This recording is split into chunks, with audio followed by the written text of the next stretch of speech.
Assalomu alaykum vatandoshlar. Men Surxondaryo viloyatining Sherobod tumani Katta Hayot mahallasi 7-uyda yashayman. Abduqodirova Bibi Rahimaman. Men O'zbekiston prezidentiga murojaatim O'zbekiston Respublikasi Oliy Sovetiga, O'zbekiston Respublikasi Oliy sudiga, O'zbekiston Respublikasi Oliy Majlisi Qonunchilik palatasiga ushbu murojaatimni yo'llayman. Men Abduqodirova Bibi Rahima 96-yildan beri Amirov bo'ri bilan yashab kelmoqdaman. Qonuniy nikohlarim hamma narsam bo'lsa-da, 3 ta farzandim bilan meni uydan chiqarish, o'zimning nomimda bo'lgan uyni ham tortib olib, qaysi yo'llar bilandir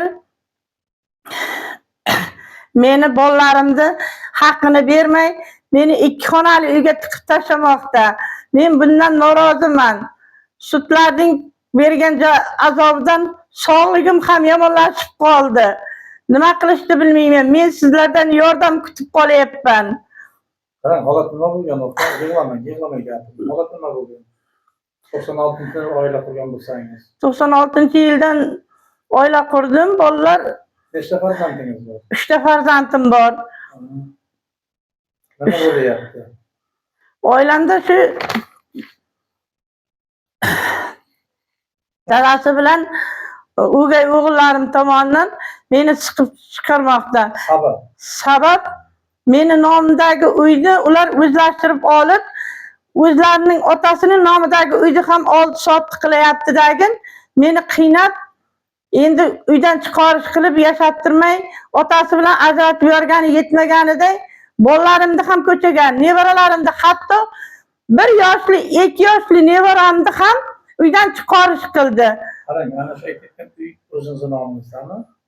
Ha, 86-uy mening o'zimning nomimda aka-ukam qurib bergan, lekin ular biz qurdik deb otasi uni ham bo'lib oldi. Lekin mana bu yashab turgan uyimda ham uydan chiqarish qilib nima qilib yotibdi. Shu uyda kadastri bormi? Hamma kadastr hujjatlari bor. Kimning nomida? 86-uy to'liq mening nomimda, Abduqodirova Bibi Rahimaning nomida. Sizning nomingizda kadastr o'zi qanday chiqaradi? Bilmadim. Farzandlari o'sha uyda men yashamasam-da, mening nomimga majburiy ijroga bir dunyo qarzdorlik chiqartirib qo'yib, hozirgi kunda pensiyamni ham kesib ketmoqda. Kimga borib murojaat etishni bilmayman. Borgan joylarimni ham aldaydi meni. Xat sovg'atim yo'q. Tayoq yeb ko'zlarim ham ko'rmay qoldi. Kimdan tayoq yedingiz? Amirov bo'ridan. Sabab xo'jayiningizga turmush o'rtog'ingiz. Uyga qo'l qo'yib berasan dedi. Men qo'l qo'yib bermaganim uchun farzandlarimni ham boltalab, pichoqlab, har xilda jazolar berib keladi. Qanday pichoq? Pichoqda mana bu oshxona pichoqlarini otadi bolalarimga, qizlarimga.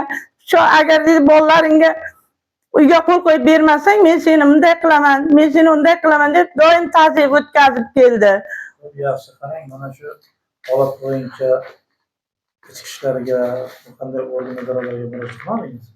Men 2 marta ichki ishlarga ham murojaat etganman. Bittasida o'zini o'zi shunday tirnab tashladi temir arra bilan. Qara dedi, men seni qamatib yuboraman dedi. Dagin borib ekspertdan o'tib, mana xotinim meni nima qilib tashladi deb uchastkoga borib ko'rsatdi, lekin ekspertda uning analizi men tirnamaganligimni isbotini ko'rsatdi. Xohlagan payti mendan pul talab qiladi. Bironta bir uyda bir muammosi bilan, boshqasi bilanmi, davay chiqor pulni. Bo'lmasa bolalaringni bunday qilaman, bolalaringni bunday qilaman deb doim ta'ziyatda yashayman. Endi esa uy bahona qilib turib bizni uydan chiqarish, yashamagani ham mayliga-kuya, boqmasin ham bizni. Faqat bizga bunday xo'rliklar sudyalar tomonidan, prokuraturasi tomonidan, Sherobod tuman prokuraturasiga 1 yil xat yozdim. Lekin 1 yil ichida biror marta ham javob berilmadi. Borganimda biz suddan ustun emasmiz, sudning qarorini tekshirmaymiz deb nima qildi. 23-yildan boshlab mening hujjatlarimni noqonuniy rasmiylashtirdi o'gay o'g'lim Amirov Azamat. Bugungi kunda u kadastr hujjatlarimni ham xohlagan kuyga solib, meni xohlagan nimaga bir solib qo'yyapti. Lekin uy sizning nomingizda. Uy mening nomimda, lekin o'gay o'g'illarim Amirov Azamat, Amirov Nurda yashaydi. Sud ko'rib chiqadi, menga jarimasini menga bosib beradi. Davlat boji muncha undirilsin, Amerikka muncha undirib berilsin deydi. Men hech narsaga tushunmayman. Hatto sudga borganlarimda biror marta ham biron joyga qo'l qo'ymasamda 50 Sherzod tomonidan elektron qo'l qo'yilib, meni nomimdan elektron qo'l qo'yib yubordi. Men elektron qo'lni prokuraturaga yozib, Toshkentdagi prokuraturamiz ko'rilsin deb Kenjayevga jo'natdi. Kenjayev esa hech qanaqa asossiz deb javob xati yo'llab berdi menga. Lekin ular doim orqamdan qancha ish qilsa-da, Sherobod prokuraturasi mutlaqo ishlamadi. Qarang, mana sud bo'lgan bo'lsa, nima aniqlik bo'lsa, sizning nomingizda uy bo'lsa, kadastringiz bo'lsa, yana nima uchun sud qanday qaror chiqarib berdi? Sud mening bolalarimga bir xona ham uy ajratmasdan teng bo'ldi, teng ham bo'lmadi. Katta qismini ularga, Amir Bo'riga, menga 4 qanchasini berdi dagin, sening bolalaringga dedi, otasini hovlisidan ajratib beraman dedi-da, otasini hovlisini o'g'lini nomiga meros qildi. Bor uy bugungi kunda yo'q. O'g'li esa kimgadir 52 millionga sotdim deb bugungi kunda Avliyoqulov Adham tomonidan men uydan chiqarilmoqdaman. Bu ushbu bo'lgan sudni ham Avliyoqulov Adhamning kelishuv asosida qilgan nimalarni tan olmayman. Uy hech qachon sotilmagan. Bunga aniq ishonaman. Lekin Surxondaryo viloyat prokuraturasiga 16-chislada bo'lgan sudda hech qanaqa notarius chaqirilsin, hech bo'lmasa nimalar chaqirilsin deb so'ragan talabimga talab qondirilmadi. Sizdan so'ralmaydi deb sudni to'xtatib qo'yishdi. Mana uy nomingizda kadastringizda nima uchun fuqarolik sudiga bermayapsiz? O'zingizda kadastr hujjatingiz bormi? Hamma hujjatim bor. Nima uchun mana shu masala bo'yicha fuqarolik sudiga arz qilmadingiz? Hujjatlarim bo'lgan menam aka, qayerga borsam to'lov bor, ot kallasida. O'zim yegani nonim yo'q uyimda.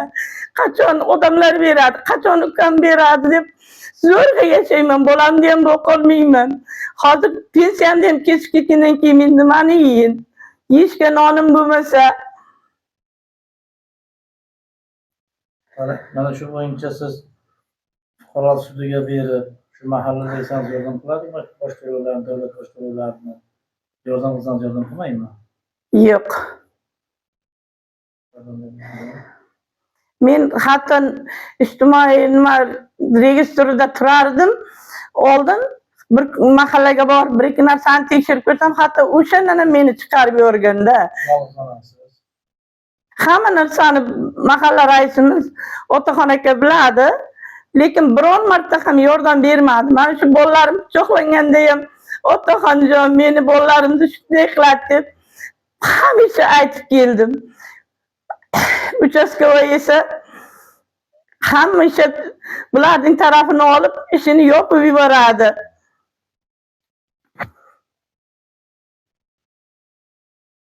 Siz murojaat qilmadingizmi kerakli tashkilotlarga? Men hamma tashkilotlarga murojaat qilib bo'ldim. Mening so'zim hech qayerda o'tmaydi. Kambag'allarning so'zini hech qachon hech kim inobatga olmagan. Qarang, biz mana buni ijtimoiy tarmoqqa chiqaramizda. YouTube'ga, Facebook'ga qo'yamiz. Shunga siz qanday e'tirozingiz yo'qmi? Mening hech qanday e'tirozim yo'q.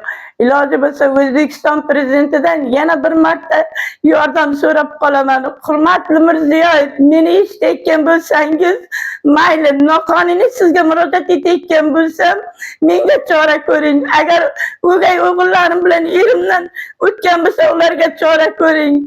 Nechta yozgan xatlaringiz javobini olsam-da, lekin biror marta ham na prokuraturamiz, na milsoxonamiz ishlab bizga javob qaytardi. Biz buni chiqarsak rozi. Roziman, hech qanday qarshiligim yo'q. Agar men farzandlarimni uyini ularga olib bera olsalaringiz, men butun umr sizlardan minnatdor bo'laman. Prezidentimdan yanada minnatdor bo'lib qolaman. Prezidentimning chiqargan qarorlarini doimo qo'llab-quvvatlayman. Lekin bizning Sherobod rayonimizga hech qachon prezidentning chiqargan qonunlari yetib kelmaydi.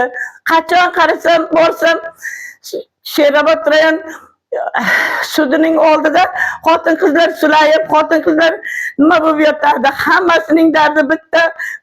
Ikkinchi xotin bo'lib tekkanlar odam o'rnida ko'rinmasa, erkaklarimiz uylanib nima qiladi? Ayollarni xo'rlashdan boshqa kasbi yo'qmikin ularning?